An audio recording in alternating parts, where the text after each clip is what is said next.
بالله من شرور أنفسنا ومن سيئات أعمالنا من يهده الله فلا مضل له ومن يضلل فلا هادي له أشهد أن لا إله إلا الله وحده لا شريك له وأشهد أن محمدا عبده ورسوله لا نبي بعده اللهم صل وسلم وبارك على هذا النبي الكريم نبينا محمد بن عبد الله وعلى آله وأصحابه ومن والاه أما بعد سبحان الله والحمد لله ولا إله إلا الله والله أكبر ولا حول ولا قوة إلا بالله العلي العظيم اللهم أنت ربي لا إله إلا أنت خلقتني وأنا عبدك وأنا على عهدك ووعدك ما استطعت أعوذ بك من شر ما صنعت أبوء لك بنعمتك علي وأبوء بذنبي فاغفر لي فإنه لا يغفر الذنوب إلا أنت. Hadirin kaum muslimin, jamaah salat subuh yang dirahmati dan dimuliakan oleh Allah Subhanahu wa taala. Alhamdulillah, mari kita panjatkan puji dan syukur kepada Allah Subhanahu wa taala yang senantiasa mencurahkan rahmatnya, ridha-Nya kepada kita semua, terutama nikmat iman dan Islam, nikmat sehat dan kesempatan. Di subuh pagi hari ini, alhamdulillah kita bisa memenuhi panggilan Allah Ta'ala melaksanakan salat subuh berjamaah. Mudah-mudahan langkah kita di dalam kebaikan menjadi asbabul maghfirah, sebab ampunan dari Allah Subhanahu wa taala, dijadikan sebagai asbab rafa'id darajat, diangkatnya derajat kita, dan mudah-mudahan menjadi saksi yang terbaik di hadapan Allah Subhanahu wa taala. Salawat dan salam kita sampaikan kepada uswah hasanah kita, teladan kita yang mulia, baginda Rasulullah Muhammad sallallahu alaihi wasallam. Mudah-mudahan salawat dan salam kita untuk beliau kelak pada yaumul akhir kita mendapatkan syafaatul uzma dari Rasulullah Muhammad sallallahu alaihi wasallam. Allahumma salli wa sallim ala nabiyyina Muhammad. Hadirin yang dirahmati oleh Allah Subhanahu wa taala, pada kesempatan pagi hari ini kita akan melanjutkan pada kajian kita fikih 4 mazhab. Kita akan membahas mengenai babu at-tayammum, bab yang terkait tentang tayammum, ya. Para ulama mengatakan al-babul awal, ya, bab yang pertama, fi ma'rifatil taharati allati hadhihi taharati badalun minha, mengenali taharah ini menjadi cara bersuci sebagai pengganti baik dari hadas kecil ataupun hadas besar. Jadi di dalam taharah kita kenal ada yang disebut dengan at-taharah min hadatsil asghar, at-taharatu min hadatsil akbar, ya. Jadi ada bersuci dari hadas kecil dan ada juga yang disebut dengan bersuci dari hadas besar, ya. Jadi ada yang disebut dengan taharah min hadatsil asghar. Jadi asghar itu hadas kecil. Yang kedua disebut dengan al-hadatsul akbar, ya, hadas besar. Ittafaqal ulama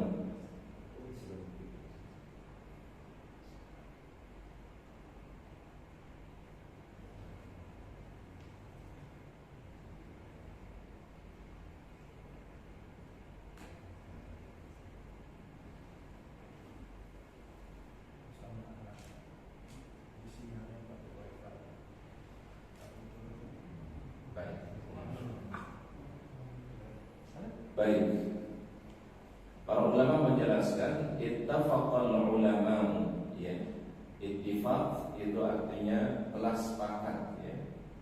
Al ulama, para ulama mazhab, ala anna hadhihi taharata, sesungguhnya taharah ini hiya Hiya badalun minal taharatis sughra, dia merupakan pengganti daripada bersuci untuk menghilangkan hadas kecil. Ya, badal itu artinya pengganti. Ya. Jadi istilah badal ini sering kita dengar biasanya kalau badal haji atau badal umroh. Ya. Jadi badal itu artinya pengganti. Ya. Jadi bersuci ini atau taharah ini, yang maksudnya tayamum, pengganti daripada taharah dari hadas kecil. Wakhtalafu fil kubra, tetapi terjadi perbedaan para ulama apakah tayamum ini sebagai pengganti dari hadas besar. Ya. Jadi kalau yang disepakati itu adalah taharah dengan tayamum bisa menggantikan hadas kecil. Yang menjadi perbedaannya adalah apakah dia menjadi pengganti daripada hadas yang besar. Nah, ini yang terjadi perbedaan di antara para ulama. Tentu riwayatnya bersumber dari masa para sahabat Rasulullah SAW. Paruwiya an Umar bin Mas'udin, diriwayatkan dari sahabat yang mulia Umar bin Khattab dan Ibnu Mas'ud radhiyallahu anhuma. Karena kedua sahabat ini yaitu Umar dan Ibnu Mas'ud la yaraya badalan minal kubra. Tayamum itu atau bertaharah dengan tayamum tidak bisa menjadi pengganti daripada hadas besar. Ya. Jadi riwayat dari Umar dan juga riwayat dari Abdullah bin Mas'ud. Wa kana Ali wa ghairuhu minas sahabati, sedangkan sahabat Ali bin Abi Thalib dan juga banyak sahabat-sahabat yang lainnya yarawna, mereka berpendapat anna tayammuma yakunu badalan minat taharatil kubra. Tayammum itu bisa juga sebagai pengganti daripada hadas besar, ya. Wa bihi qala 'amatul fuqaha, dan itulah yang merupakan menjadi pendapat sebagian besar daripada ahli fikih, ya, dari 4 mazhab, ya, Imam Abu Hanifah, Imam Malik, Imam Asy-Syafi'i dan Imam Al-Hambali. Jadi yang disepakati tadi adalah tayamum itu adalah pengganti taharah kecil atau dari hadas kecil. Disepakati. Yang menjadi perbedaannya adalah apakah tayamum itu menjadi pengganti daripada hadas yang besar, misalnya dari junub, ya, atau dari janabah, apakah itu bisa menggantikan? Ini para ulama berdasarkan riwayat dari para sahabat Nabi ada 2 pendapat, ya. Pendapat yang pertama mengatakan tayamum tidak bisa mengganti taharah dari hadas besar. Tapi sebagian besar para sahabat mengatakan yaitu tayamum bisa menggantikan dari hadas yang besar, ya. Wasababu fi ikhtilafihim, adapun yang menjadi sebab perbedaan mereka al-ihtimalul warid fi ayat tayammum, kemungkinan yang datang pada ayat tayammum, ya. Al-ihtimal itu ada 2 kemungkinan atau beberapa kemungkinan yang datang pada ayat tayammum. Wa annahu la tasihhu 'indahumul athar al-waridah bi tayammumil junub, dan mereka beranggapan hadis-hadis yang terkait tentang tayamum bagi orang yang junub itu adalah ghairu thabit, ya, dalilnya adalah tidak kuat menurut mereka. Wa amal ihtimalul warid fil ayat, adapun kemungkinan yang datang pada ayat tayamum itu fali anna qaulahu ta'ala, pada firman Allah Ta'ala, falam tajidu ma'an fatayammamu. Ini kan ayatnya, ya. Falam tajidu ma'an fatayammamu. Jika engkau tidak mendapatkan air, maka perintahnya adalah fatayammamu, ya, maka bertayamumlah. Di sini menggunakan fi'il amr, ya Pak, ya. Ya, pernah kita bahas fi'il amr, kata perintah di dalam bahasa Arab itu menunjukkan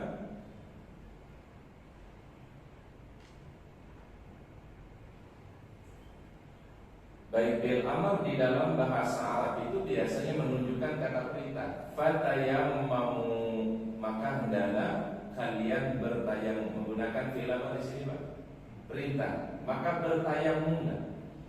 Yahtamilu, kemungkinan dari ayat ini kata para ulama, ayya'udad dhamir alladhi fi 'ala al-muhdis hadatsan asghar faqat.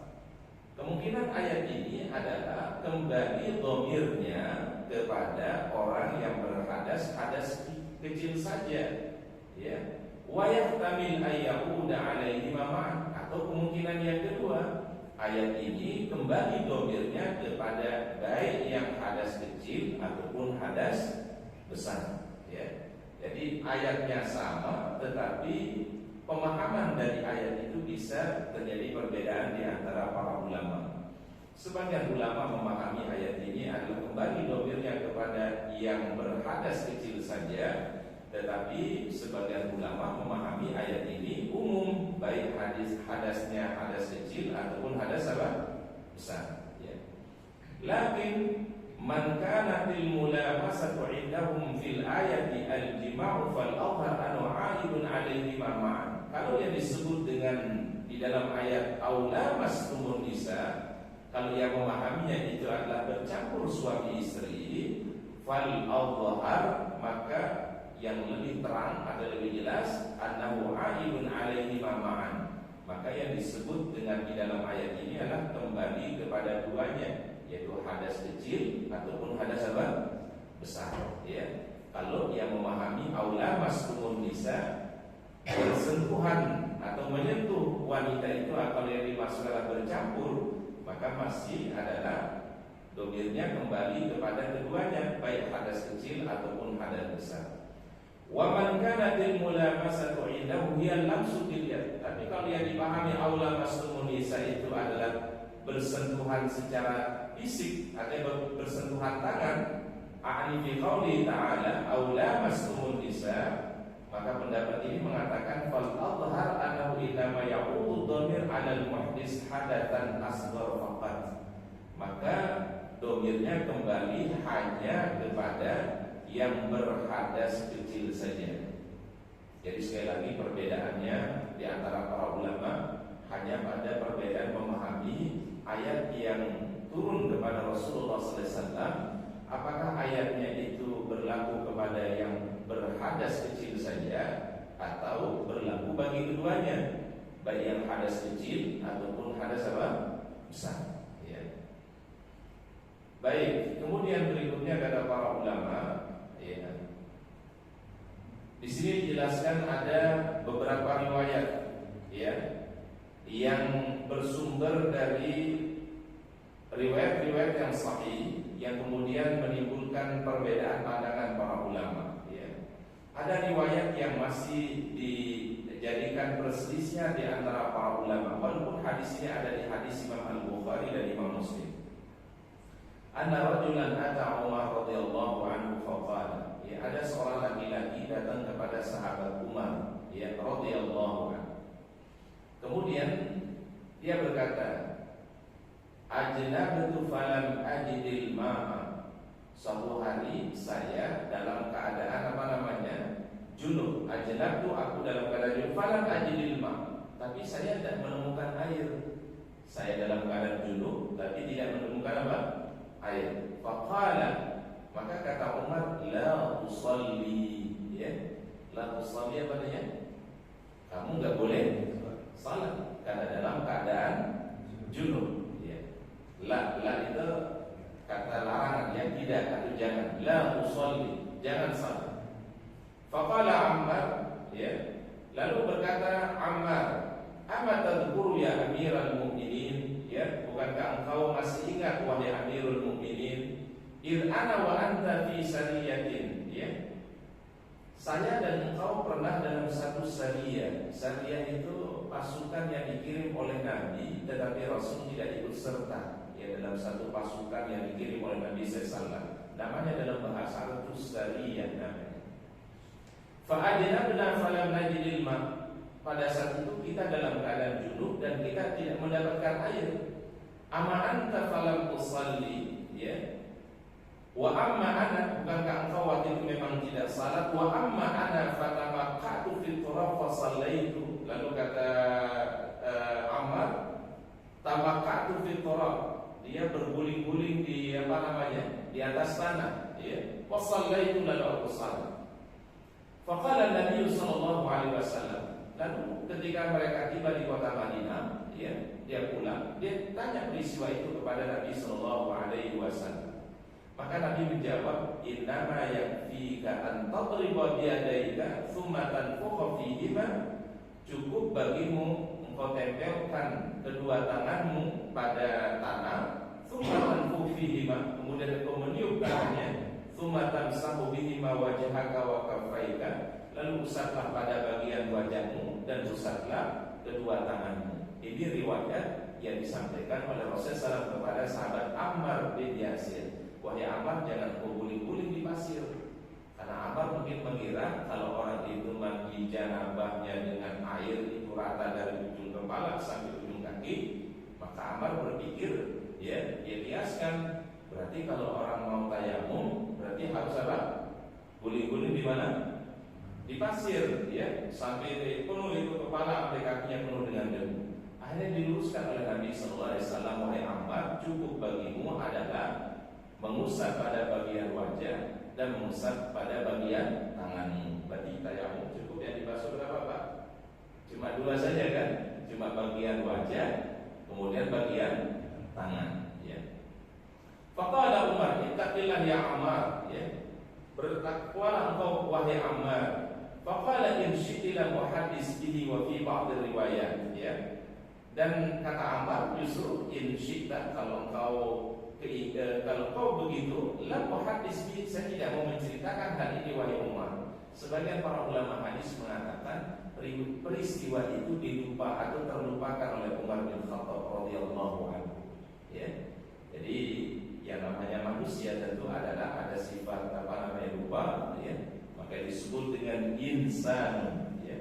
Manusia itu di dalam bahasa Arab disebut dengan apa? Insan. Kenapa disebut dengan insan? Linisiani, karena manusia mengalami yang namanya lupa. Nah, hati itu disebut dengan qalbun, ya. Kenapa disebut dengan qalbu? Litaqalludihi, karena selalu berbolak-balik, ya. Maka ada satu doa yang disunahkan Nabi sallallahu kita baca, Allahumma ya muqallibal qulub tsabbit qalbi ala dinika. Ya Allah, Engkau yang maha membolak-balikkan hati, tetapkanlah hatiku di atas agama. Maka disebut hati itu dalam bahasa Arab qalbun, ya, qalbun, ya, artinya sesuatu yang berbolak-balik. Kalau insan artinya tadi yang mengalami lupa, ya. Kita sholat mungkin juga di dalam sholat, di tengah-tengah sholat bisa saja terjadi lupa, ya. Ini 2 rakaat atau 3 rakaat bisa terjadi, Pak? Bisa, ya.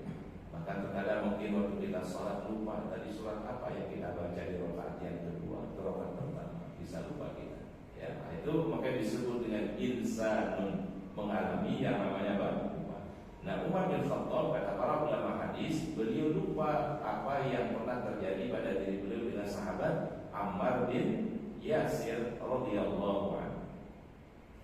Baik, kemudian berikutnya, riwayat berikutnya, an Syaqiqin qala, dari Syaqiq, kuntu jalisan ma Abdullah bin Mas'ud wa Abi Musa faqala Musa ya Aba Abdurrahman ara'aita law anna rajulan ajnab falam yajidil ma'a syahran kaifa yasna'u bis salat. Wahai Abu Abdurrahman, bagaimana pendapatmu kalau ada seorang laki-laki yang dia dalam keadaan junub, falam yajidil ma'a syahran, dan dia tidak mendapatkan air walaupun 1 bulan misalnya, kaifa yasna'u bis salat, bagaimana dia untuk salatnya?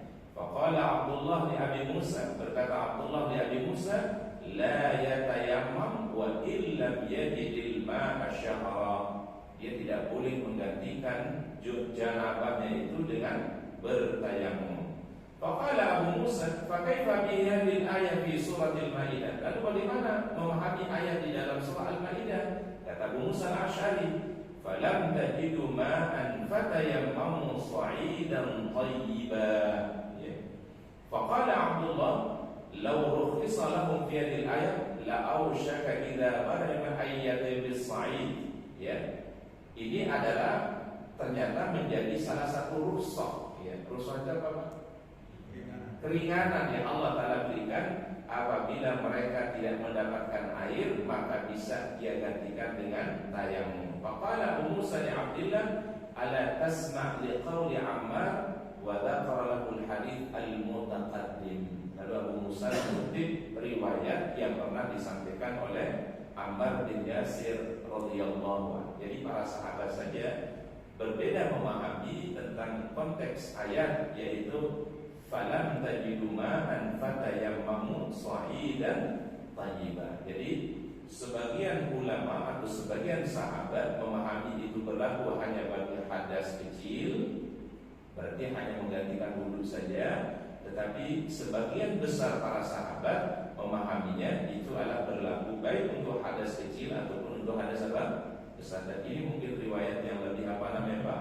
Lebih kuat, ya. Dan ini menjadi pendapat, kalau tadi jelaskan amatul fuqaha, ya, menjadi pendapat sebagian besar ya ahli fikih. Tentu yang menjadi penguat dalilnya Pak, istadallu bi jawazi tayammum lil junubi wal haid, yang menjadi dalil bolehnya tayamum bagi wanita yang haid dan orang yang junub adalah umumnya firman sabda Nabi sallallahu alaihi wasallam, ju'ilat liyal ardu masjidan wa tahuran. Dijadikan bumi ini, kata Rasulullah SAW, untukku sebagai tempat bersujud dan untuk bertahar. Jadi artinya apa? Hamparan bumi Allah Subhanahu wa taala ini adalah dijadikan sebagai tempat bersujud dan juga tempat untuk bersuci. Ini kalau kita kaitkan hadis ini para jamaah, ada memang beberapa keistimewaan Nabi yang tidak diberikan pada nabi-nabi yang lain atau pada umat yang lain. Yang pertama adalah kata Rasul, nusirtu birru'bi masyirata syahrin. Musuhku, kata Rasulullah, dibuat gentar oleh Allah itu 1 bulan sebelum saatnya berperang. Mereka sudah mengalami ketakutan yang luar biasa. Itu kelebihan daripada baginda Nabi SAW. Yang kedua kata beliau, aku diutus oleh Allah Ta'ala untuk seluruh umat manusia, sedangkan nabi-nabi yang lain itu diutus oleh Allah Ta'ala hanya untuk masyarakat tertentu, kaum tertentu. Ini kelebihan yang kedua Nabi. Kelebihan yang ketiga Rasulullah SAW, wa uhillat liyal ghanaim, dihalalkan bagiku untuk memanfaatkan harta ghanimah. Ya, ghanimah itu apa? Harta rampasan perang. Kalau di zaman-zaman para nabi terdahulu, ketika mereka mendapatkan harta rampasan perang, itu tidak boleh dimanfaatkan, harus dibakar, tidak boleh dimanfaatkan. Tetapi untuk Nabi SAW dan umat beliau dihalalkan, yaitu ghanimah. Kemudian yang keempat kata Rasulullah SAW, kelebihan beliau yang dikhususkan oleh Allah yang tidak ada pada nabi-nabi yang lain adalah wa ju'ilat liyal ardu masjidan wa tahuran. Ya, dijadikan bumi ini ya sebagai tempat bersujud dan juga sebagai tempat untuk bersuci. Jadi semua permukaan di atas muka bumi ini ya, ini adalah boleh di atasnya kita bersujud kepada Allah Subhanahu wa taala. Sehingga orang mukmin itu tidak terhalang dia sholat di mana saja, ya. Atau misalnya dalam keadaan di satu tempat tidak boleh mendirikan masjid, bukan berarti ketika dilarang untuk mendirikan masjid kemudian tidak bisa sholat. Di manapun dia bisa sholat. Karena kenapa? Semua hamparan bumi Allah Ta'ala ini adalah menjadi apa? Masjid. Ya. Bahkan sejarah kita perhatikan dalam sejarah, ya kayak di Turki itu ada namanya Hagia Sophia. Ya, Hagia Sophia ini kan awal berdiri adalah sebuah gereja, ya. Kemudian ketika kaum muslimin menaklukkan wilayah Bizantium, ya, jadi Turki itu dulu dikenal dengan nama Bizantium atau Konstantinopel, ya. Disebutkan dalam hadis sahih dari Nabi SAW, la tuftahun al-Qustantiniyyah ala yadi rajulin muslimin. Kata Nabi, suatu saat nanti Bizantium atau Konstantinopel akan ditaklukkan oleh kaum muslimin. Ya, fala ni'mal amiru amiruha wala ni'mal jaishu jaishuha. Panglimanya adalah panglima yang terbaik, pasukannya adalah pasukan paling terbaik. Rasul sudah sebut namanya Pak ya. Siapa nama panglimanya, berapa jumlah pasukannya, Rasul sudah sebutkan. Tapi Rasul hanya menyampaikan bahwasanya suatu saat nanti Bizantium itu akan ditaklukkan oleh umat Islam, dan terjadi di masa seorang panglima perang namanya Muhammad Al-Fatih, ya, Muhammad Al-Fatih. Maka kemudian setelah dia telah taklukkan itu Bizantium, ya, atau Konstantinopel, digantilah namanya wilayah itu dengan sebutan Istanbul, ya, disebut dengan apa? Istanbul, ya. Nah, kemudian apa dilakukan oleh Muhammad Al-Fatih? Salah satu yang beliau lakukan adalah, yaitu Hagia Sophia itu beliau fungsikan menjadi masjid.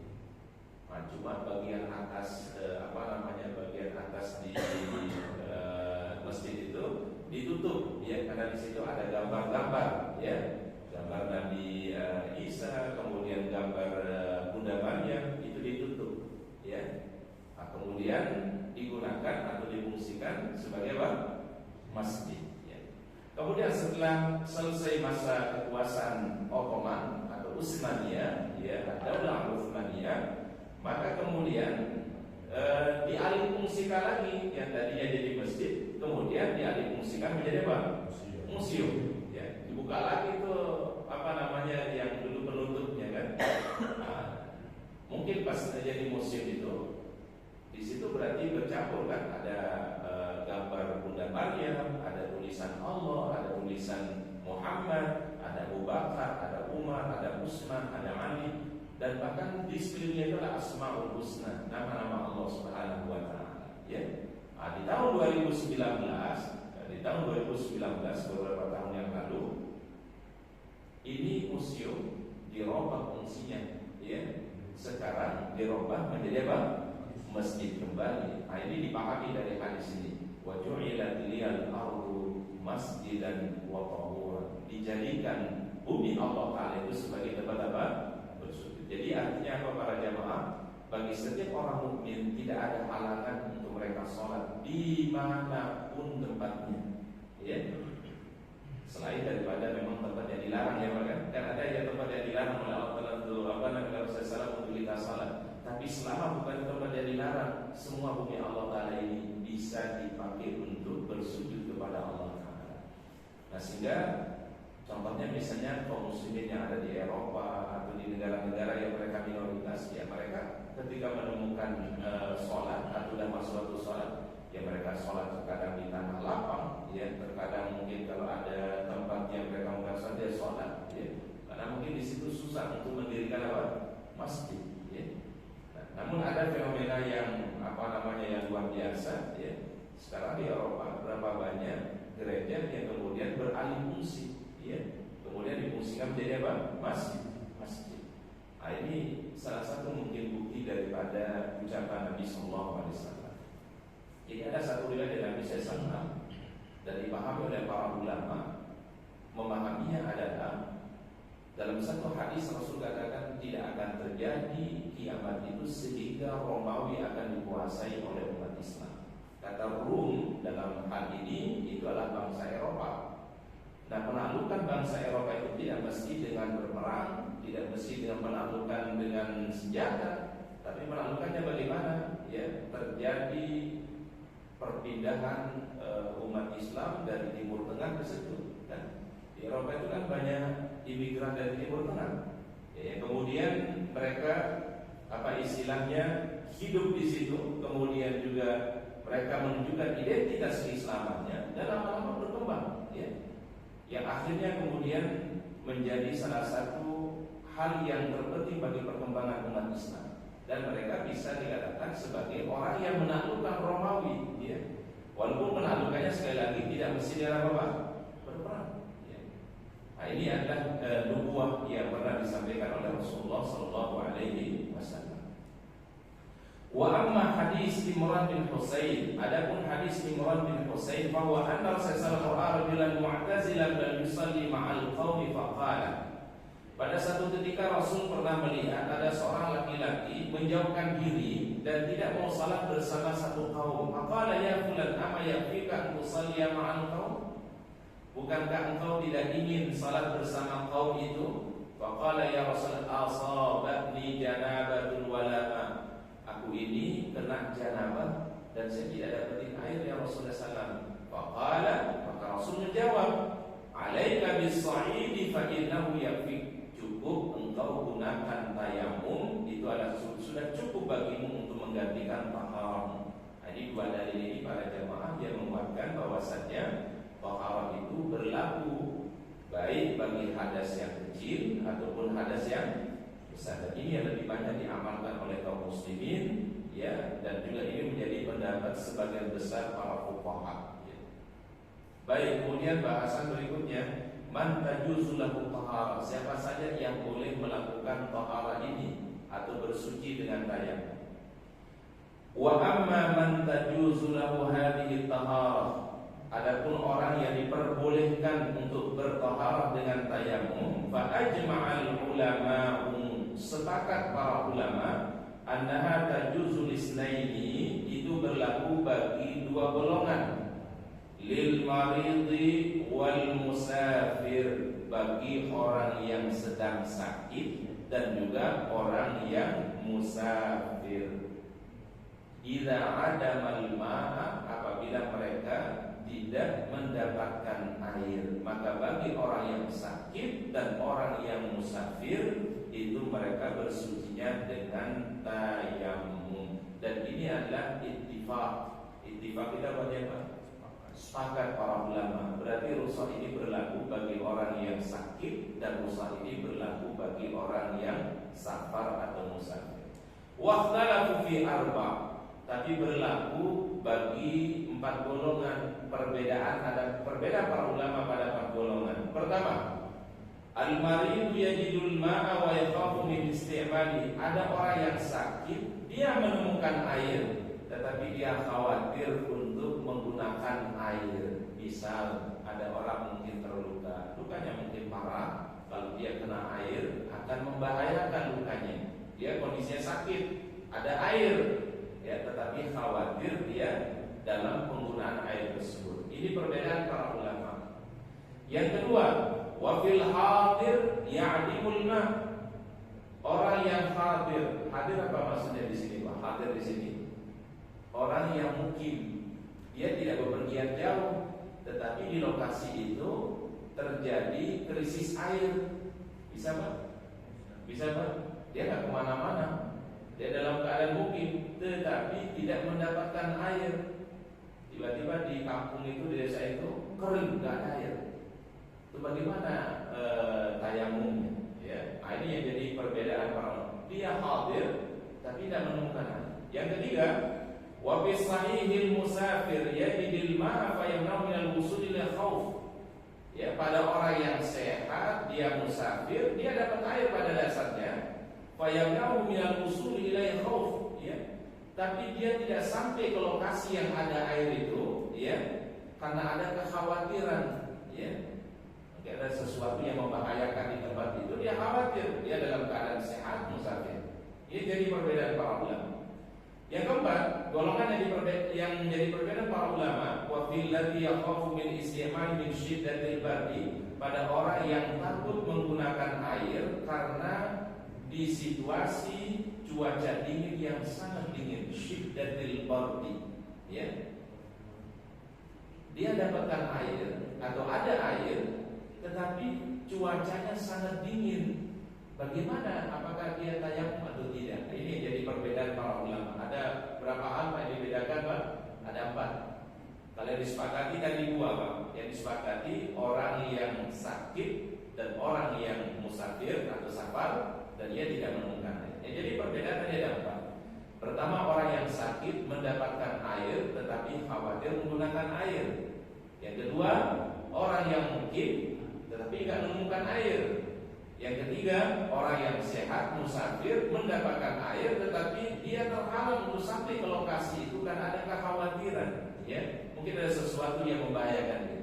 Atau yang keempat, pada orang yang takut menggunakan air, khawatir menggunakan air dikarenakan syiddatil barad. Syiddatil barad itu apa?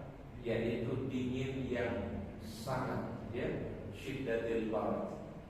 Fa ammal maridul ladzi yajidul ma'a wa yakhafu min istimalihi, adapun orang yang sakit, ada air tetapi dia khawatir kalau menggunakan air, ya, mungkin karena membahayakan untuk lukanya, membahayakan untuk sakit yang dia alami. Fa qala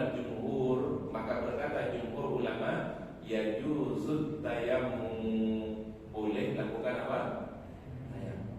Jadi orang yang sakit, dia khawatir kalau menggunakan air akan menimbulkan mudarat. Karena kaidah fikihnya gini Pak.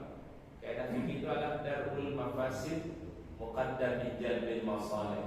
Menghindarkan yang membahayakan lebih diutamakan dibandingkan mendatangkan maslahat.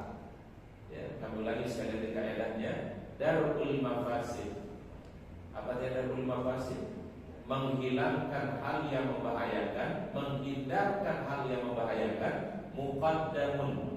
Muqaddam itu lebih didahulukan ala jalbil masalih dibandingkan mendatangkan sebuah kemaslahatan. Berarti artinya apa? Kalau orang itu khawatir akan membahayakan dirinya, ambillah rukhsah itu, ya. Tinggalkan sesuatu yang kira-kira bisa menimbulkan mudarat. Ini kaidah fikih sangat penting dipraktekkan tentu di dalam mengamalkan sunnah-sunnah Nabi Shallallahu Alaihi Wasallam. Maka ulama memudahkan kita dengan kaidah-kaidah fikih. Jadi rukhsah itu terkadang adalah sangat diutamakan. Sampai kata Rasul, rukhsah itu sedekah. Sedekah Allah kepada hambanya. Maka kalau dia namanya sedekah, ya bagusnya diapain Pak? Diterima atau ditolak Pak? Kata Rasulullah SAW, kalau itu sedekah dari Allah, terimalah apa yang menjadi rukhsah yang Allah Ta'ala berikan. Allah Ta'ala mencintai orang menerima rukhsahnya, sebagaimana Allah Ta'ala senang kalau dikerjakan perintahnya. Masya Allah, rukhsah dan perintah itu dua-duanya bagus. Ketika orang mengambil rukhsah, Allah Ta'ala senang, sebagaimana Allah Ta'ala senang ketika kita menjalankan perintah-perintahnya. Wa kadzalika as-sahihul ladzi yakhafu al-halak aw al-marad asy-syadid min al-bardil ma'. Atau orang yang sehat tetapi dia khawatir kalau dia gunakan air akan membawa bahaya kepada dia, min baradil ma', karena saking dinginnya itu air bisa membahayakan. Maka dalam hal ini kata para ulama, boleh untuk mereka menggunakan tayammum. Kemudian illa annahum udhamahum, namun para ulama sebagian besarnya aujaba alaihi li'adah, mengharuskan bagi orang tadi mengulangi sholat idza wajadal ma'a, apabila dia telah mendapatkan air. Jadi kalau dia dia menemukan air, maka baginya adalah dia dianjurkan untuk mengulangi apa? Salatnya, ya. Wa qala Allah, berkata Allah, la yatayammamul maridu wala ghairu idza wajada al-ma'. Tidak bertayamum orang yang sakit dan tidak bertayamum juga bagi orang yang tidak sakit idza wajada al-ma'a, apabila ia mendapatkan air. Berarti selama ada air, selama dia temukan air, orang yang sakit atau orang yang tidak sakit itu tidak dianjurkan untuk bertayamum. Ini pendapat dari Imam Atta. Wa ammal hadir as-sahih alladhi ya'dibul ma'. Adapun orang yang mungkin sehat tetapi dia tidak mendapatkan air, ya, seperti tadi Pak, terjadi kekeringan ya Pak ya, krisis air di satu tempat. Fazahaba Malikun wa Syafi'iyyu, berpendapat Imam Malik dan Imam Syafi'i ila jawazi tayammum, boleh melakukan tayammum walaupun dia tidak musafir. Dia ada di satu lokasi, hadir dia mungkin dia, tapi tidak mendapatkan air. Maka menurut Imam Malik, menurut Imam Syafi'i, boleh dia ganti bersucinya dengan apa? Tayammum. Ya, ini bisa terjadi Pak. Ya, di satu lokasi yang mungkin minim air, bahkan terjadi kekeringan. Ya, di musim apa biasanya Pak? Kemarau, ya, tidak ada air. Ya mungkin dia hadir. Maka dalam hal ini menurut Imam Syafi'i dan menurut Imam Malik itu adalah dibolehkan tayammum. Dan ini masuk dalam kategori apa? Rukhsah, ya, yang Allah Ta'ala berikan. Wa qala Abu Hanifah, tapi pendapat Imam Abu Hanifah, la yajuzu tayammum lil hadir, tidak boleh tayammum bagi orang yang hadir, bagi orang yang mungkin. Wa in adamal ma', kalaupun dia tidak menemukan air, dia harus berusaha untuk mencarinya dan tidak bisa menggantikannya dengan apa? Tayammum. Cuma ini akan memberatkan tentunya Pak. Ya, dan Islam itu salah satu cirinya adalah memberi kemudahan. dan tidak memberi apa? Kesulitan. La yukallifullahu nafsan illa wus'aha. Yuridullahu bikumul yusra wa la yuridu bikumul usra. Ad-dinu yusrun. Agama itu adalah kemudahan yang Allah Taala berikan. Ya. Jadi di sini adalah lebih kita cenderung kepada pendapat Imam Malik, pendapat Imam Syafi'i. Bagi orang yang hadir berada di satu tempat yang dia mungkin tetapi tidak menemukan air karena krisis air misalnya, terjadi kekeringan, maka boleh gantikan dengan tayammum. Rukhsatun minallah, kata para ulama, bentuk rukhsah dari Allah Subhanahu wa taala. Wa sababu ikhtilafihim, adapun sebab perbedaan para ulama di dalam masalah yang empat di atas, ya qawaidu hadzal bab. Amma fil marid alladhi yakhafu min isti'malil ma'. Adapun pada orang yang sakit yang dia khawatir menggunakan air, fa ikhtilafum hal hayya mahdhufun muqaddar fi qouli ta'ala. Apakah di ayat itu ada sesuatu kalimat yang terbuang atau kata yang terbuang yang ditakdirkan? Di qaulihi ta'ala wa in kuntum marda aw ala safarin. Jadi di sini ada hal yang terbuang di sini, kata para ulama. Faman ra'a anna fil ayat hadfan, kalau ulama yang beranggapan di dalam ayat itu ada satu kata yang terbuang, wa anna takdir kalam wa in kuntum marda la taqduruna ala isti'malil ma, ya. Apabila kalian dalam keadaan sakit dan kalian tidak mampu menggunakan air, itu takdir yang disebutkan oleh para ulama. Jadi ada kalimat yang terbuang, ya wa in kuntum marda. Marda di sini bukan hanya sakit, tapi adalah orang yang sakit dan dia khawatir tidak mampu menggunakan apa? Air. Wa anna dhamir fi qoulihi ta'ala, dan dhamir dalam firman Allah, falam tajidu ma'an innama ya'udu 'alal musafir, dan itu berlaku bagi musafir. Faqad ajazat tayammum lil marid alladhi yakhafu min isti'malil ma', maka boleh bertayamum bagi orang yang sakit yang ia khawatir menggunakan apa? Air. Mungkin karena luka yang dia alami, sakit yang dia alami, khawatir dia. Wa man ra'ala dhamir, ya, dhamir pada falam tajidu ma'an ya'udu 'alal marid wal musafir ma'an, berlaku kembali kepada orang yang sakit dan orang yang musafir secara bersamaan. Wa annahu laysa fil ayat, dan di dalam ayat itu tidak ada kalimat yang terbuang. Lam yajuz lil marid idza wajal ma'a tayammum, tidak boleh bagi orang yang sakit selama dia menemukan air untuk bertayamum. Tapi sekali lagi kita lebih cenderung pada pendapat Imam Syafi'i dan cenderung kepada mazhab Imam Malik. Bila orang itu sakit dan dia khawatir akan mudarat pada dirinya, maka boleh dia ganti dengan tayamum. Dan rukhsah itu kalau diperhatikan Pak, lebih bagus orang mengambil rukhsah dibandingkan tidak mengambilnya. Contoh sederhana Pak, kalau orang dalam keadaan musafir kan boleh menjamak dan boleh mengqashar, betul ya Pak ya? Rukhsahnya kan adalah menjamak dan mengqashar. Lalu ada orang yang melakukan, Ustaz saya lakukan sholat normal-normal saja lah, Zuhur tetap di waktunya, Asar tetap di waktunya, kemudian Zuhur tetap 4 rakaat, Asar tetap 4 rakaat. Kata para ulama, melakukan secara normal itu boleh, tetapi mengambil rukhsah lebih afdal. Ya, kami lagi sekali lagi Pak, itmam itu boleh. Itmam itu artinya dilaksanakan secara sempurna, ya, tidak dilakukan secara kosong. Itu kata para ulama jaiz, boleh. Warukhsatu afdal, tetapi mengambil rukhsah itu adalah lebih afdal.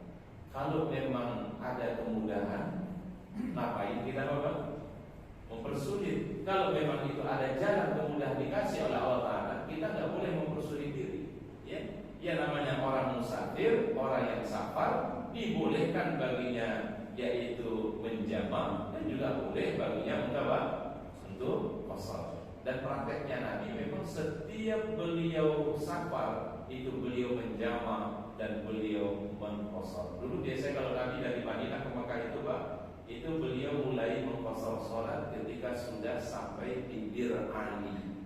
Ya, Bir Ali. Bir Ali ini lokasi di Madinah, perbatasan tanah haram dan tanah halal kota Madinah.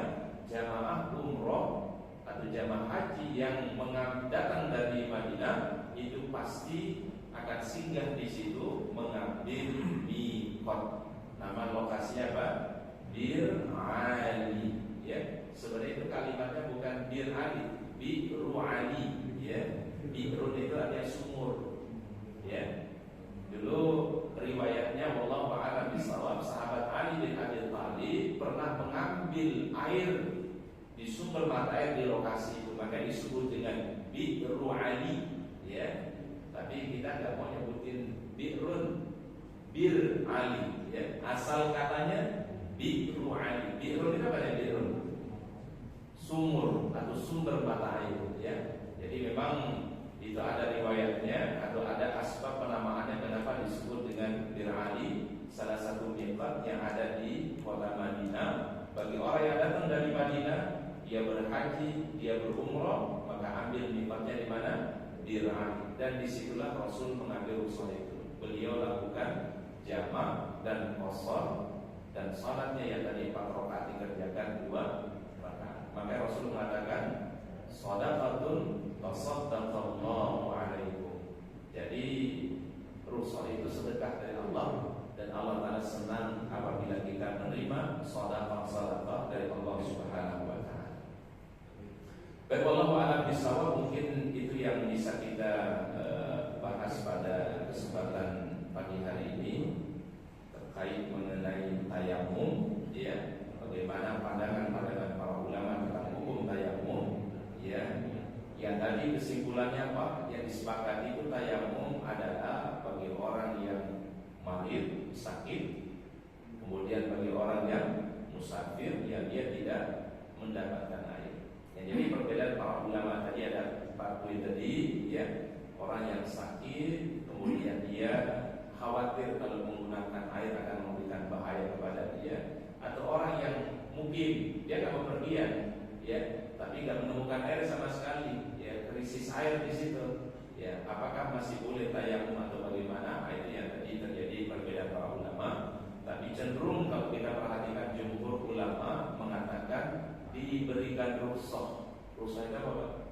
Keringanan. Boleh orang yang sakit, yang khawatir kalau pakai air, silakan tayamum. Atau orang yang hadir mungkin tidak ada air di situ, kekeringan di situ, kemarau di situ, boleh dia ganti dengan apa? Tayamum. Ya. Wallahu a'lam bishawab. Semoga Allah Ta'ala berikan kita ilmu yang bermanfaat. Allah Ta'ala memberikan kita pemahaman, dan juga insyaallah mudah-mudahan kita diberikan keistiqamahan Allah Subhanahu wa taala. Mungkin sebelum kita akhiri ada yang mau bertanya, silakan. Silakan Pak. Kalau tayamum biasa kita perhatikan teknisnya kita paham.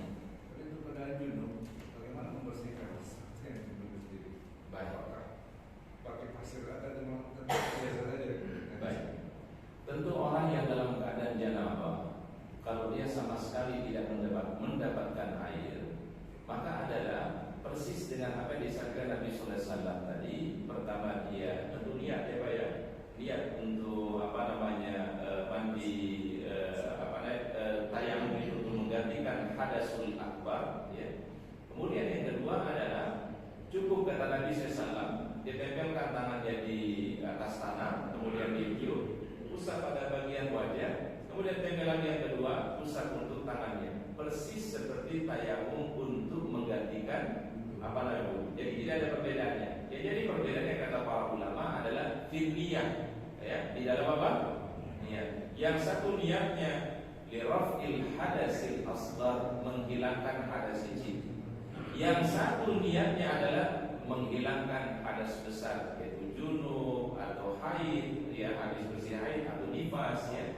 Maka ketika dia bertayamum untuk menggantikan janabahnya, junubnya, maka cukup yang membedakannya kata para ulama pada niatnya. Tentu kalau memang sama sekali tidak ada air, ya dia berarti mohon maaf, ya, mungkin bekas ada sperma yang ini, maka ya tidak ada disuci gitu kan Pak, ya. Ya, maka lakukanlah sesuai kemampuan diri. La yukallifullahu nafsan illa wus'aha. Ya. Baik, wallahu a'lam bishawab. Itu pendapat jumhur ulama, ya. Baik, ada yang lain? Silakan. Untuk safar ada batasan ya.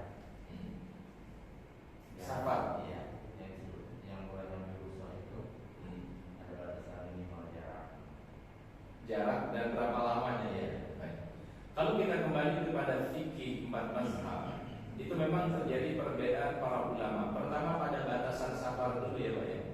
Batasan safar kalau menurut Imam Syafi'i, Imam Maliki, Imam Hambali, apabila orang menempuh jarak kurang lebih ya Pak ya 75 sampai 80 kilo. 75 sampai 80 kilo. Tentu jarak di sini adalah jarak keluar dari wilayah yang dia tempatkan atau dia menjadi tempat tinggalnya, dia keluar ke wilayah yang lain. Ini namanya musafir.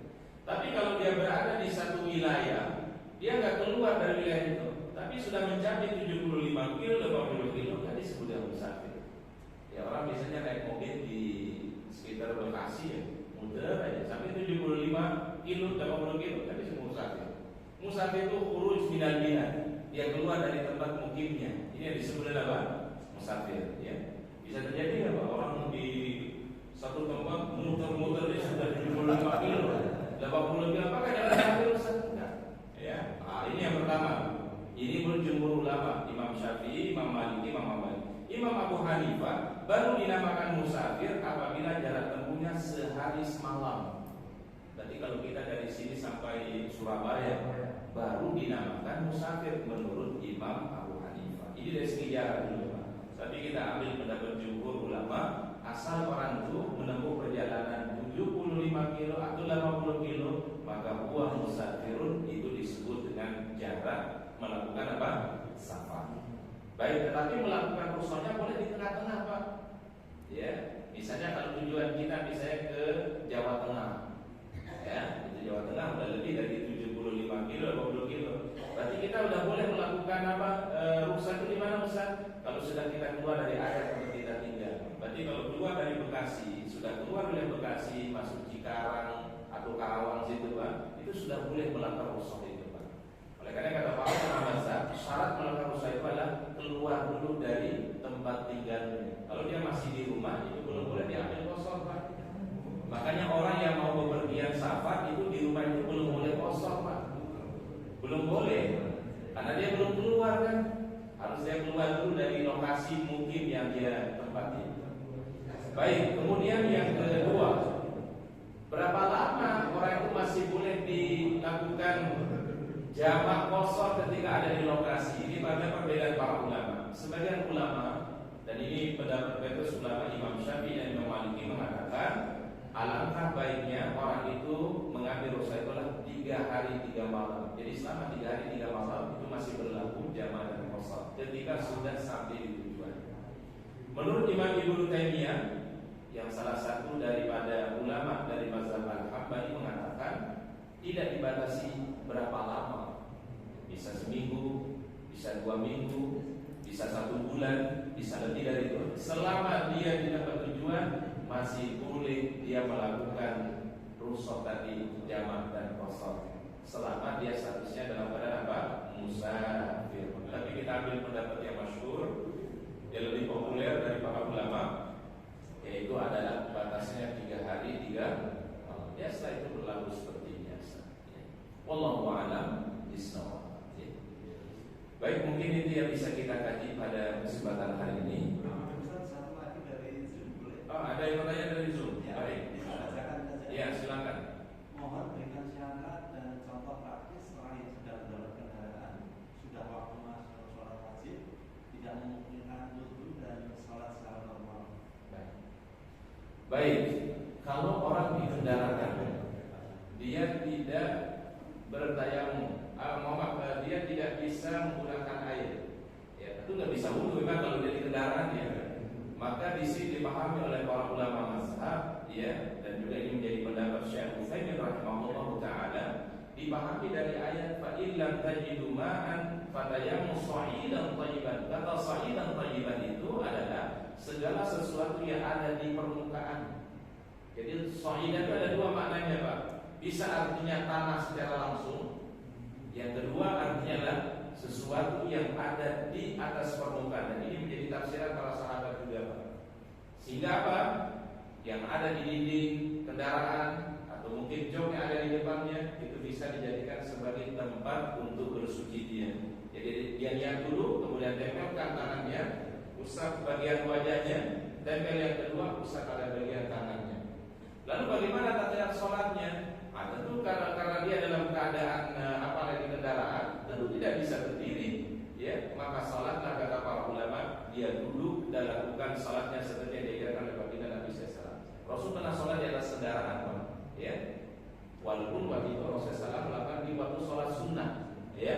Tapi Rasul pernah mempraktikkan beliau pernah sholat di mana?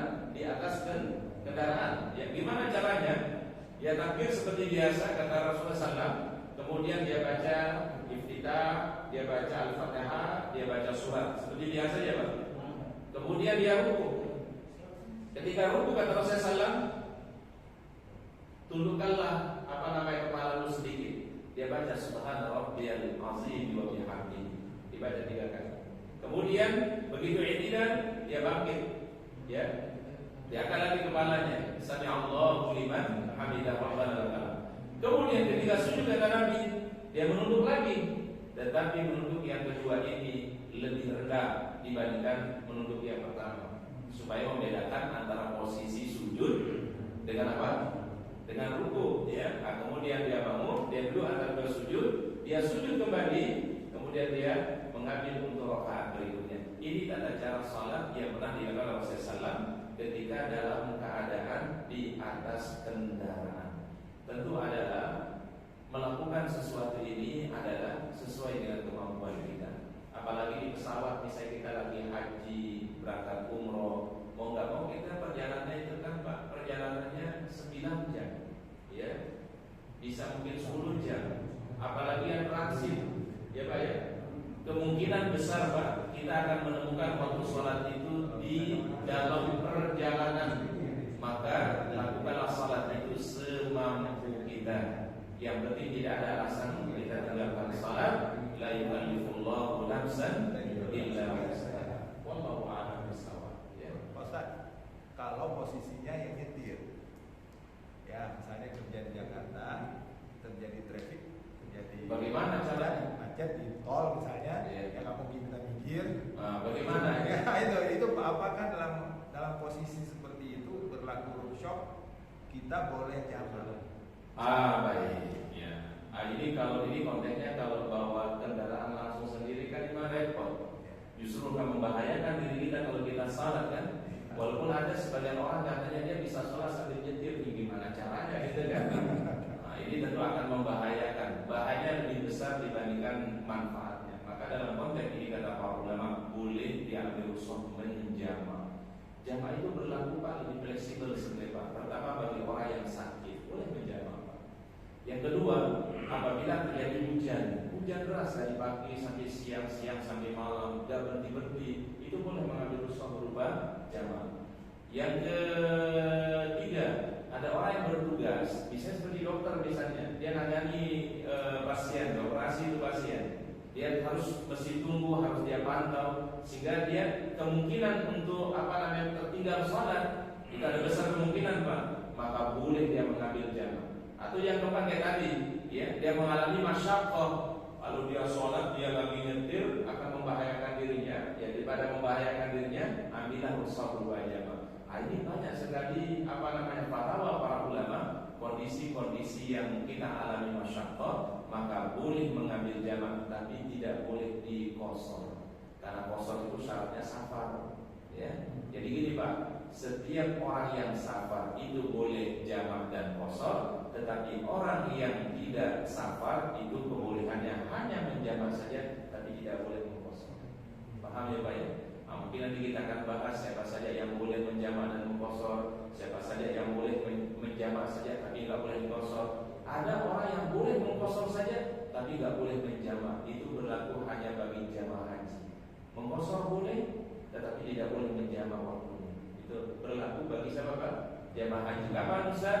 Waktu ada di Mina pada tanggal 11, pada tanggal 12 dan pada tanggal 13 Zulhijjah pada hari yaitu tasyrik, ketika mereka lempar jamarat, itu disunahkan atau dianjurkan lakukan qashar 2 rakaat, tetapi masing-masing di waktunya tanpa dijamak. Zuhur 2 rakaat di waktunya, asar 2 rakaat di waktunya, maghrib 3 rakaat, isya 2 rakaat di waktunya.